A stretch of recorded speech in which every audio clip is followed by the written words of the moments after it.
Bonjour à tous et à tous, bonjour à tous les suiveurs et à tous les inconditionnels de Grégoire Omnisport doomu Gaynde Ndiaye warul tiit warul ragal CAN bi jeex na bilan des Lions du Sénégal donc dañuy xool jour par jour donc 23 jours yëpp dañ leen di passer à la ñu xool ñan ñoo surprise ñan ñoo def surprise. Quels sont les joueurs qui ont créé la surprise? Quels sont les joueurs qui ont confirmé, qui ont répondu aux attentes? Et quels sont les joueurs qui n'ont pas répondu aux attentes, c'est-à-dire les joueurs qui ont déçu? Moi, ñi dem déception. Donc, ñan ñoo surprendre mooy Alfred Gomis. Vraiment, kenn xaar woon Alfred Gomis def une telle Coupe d'Afrique des Nations. Par concours de circonstances, avec la blessure d'Edouard Mendy, vraiment, il a bien géré donc, la situation. Surtout face au Harambee Stars donc, du Kenya.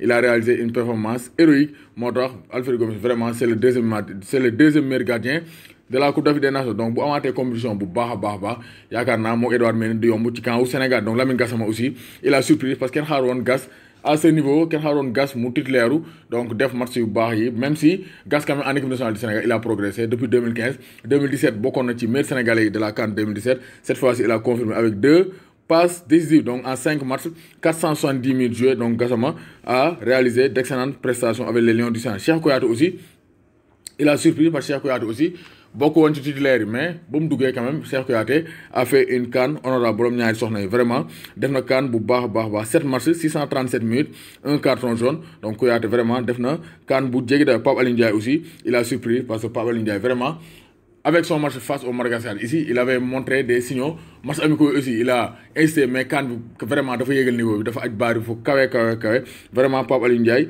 ni ko doon critiqué manque d'engagement il n'a pas toujours convaincu en équipe nationale du Sénégal mais yaakaar naa ne actuellement amagul kenn kuy taxaw ne Pape Alioune Ndiaye il doit prouver sa place en équipe nationale du Sénégal parce que wane na ko Pape Alioune Ndiaye 7 matchs 590 minutes 2 cartons jaunes. Donc Pape Alioune Ndiaye a réalisé une belle Coupe d'Afrique des Nations. En RCB aussi il a surpris moom aussi bokkoo ñi doon xaar comme titulaire wala ñi nga xamante ne dañ doon xaar ñu briller carrément ci CAN mais quand même il a brillé. Donc il a participé à l'élaboration du jeu à l'animation offensive il a bien tiré les coups de pied arrêtés sauf donc lors de la finale vraiment finale bi il n'a pas été précis mais en RCB 5 matchs 414 minutes. Donc lui aussi il a surpris de même que Krépin Diatta quand même pour un joueur de 20 ans première Coupe d'Afrique des Nations il a marqué un but et il a participé quand même donc surtout au succès des Lions du Sénégal surtout en seconde période heure bu duggee day def différence face au Kenya face à la Tunisie. Donc face à la Tunisie remplaçant dugg face à l'Ouganda match yooyu heure bu Krépin duggee dangay sentir la présence de Krépin dans l'entrejeu des Lions du Sénégal. Vraiment Krépin Diatta il a un bel avenir devant lui 7 matchs 319 minutes un but. Donc Krépin Diatta fait partie des surprises donc du côté du Sénégal lors de la Coupe d'Afrique des Nations 2019. Donc quels sont les joueurs qui ont confirmé ñoo xam ne dañ doon xaar ñu def CAN mooy Kalidou Koulibaly vraiment rien à dire. Kalidou Koulibaly def na Coupe d'Afrique des Nations bu jéggi dayo. Youssouf Sabaly aussi rien à dire 6 matchs 570 minutes. Sabaly aussi toj na CAN yi pàccal li ngam rit bëgg de même que Ismaïla Sarr vraiment un but 2 pénalty provoqués. Ismaïla Sarr est toujours égal à lui-même. Sadio Mané 6 matchs 3 buts 1 passe décisive 2 cartons. Sadio Mané aussi il a répondu aux attentes vraiment il a égalé Henri Camara comme meilleur buteur des Lions du Sénégal en Coupe d'Afrique des Nations. Gana Gueye aussi donc il a donc confirmé les attentes. Gana Gueye même si 2 derniers matchs yi face à la Tunisie et lors de la finale doxul trop mais quand même donc globalement il a réalisé une belle Coupe d'Afrique des Nations. Donc ils ont déçu ñan ñoo décevoir Alfred Ndiaye benn match la joué 87 minutes face à l'Algérie après mu blessé vraiment Alfred Ndiaye xaar ñu ko woon ci donc performance yooyu. Donc Moussa Gueye aussi 3 matchs 190 minutes Moussa Gueye moom dafa xaw a weere moom il a déçu. Donc il faudra aussi moom mu am rythme Moussa Gueye dafa war am temps de jeu pour mën a concurrencer nos latéraux en équipe nationale du Sénégal parce que boo gisee Gassama même s'il ne joue pas au Barça il a du rythme moo tax waaye na ko ci Coupe d'Afrique des Nations. Diao Baldé Keita aussi 5 matchs 214 minutes joués donc un but et un carton. Donc Diao Baldé Keita donc il était incapable donc mënu woon sax éliminer adversaire. Donc il a été un peu trop lourd.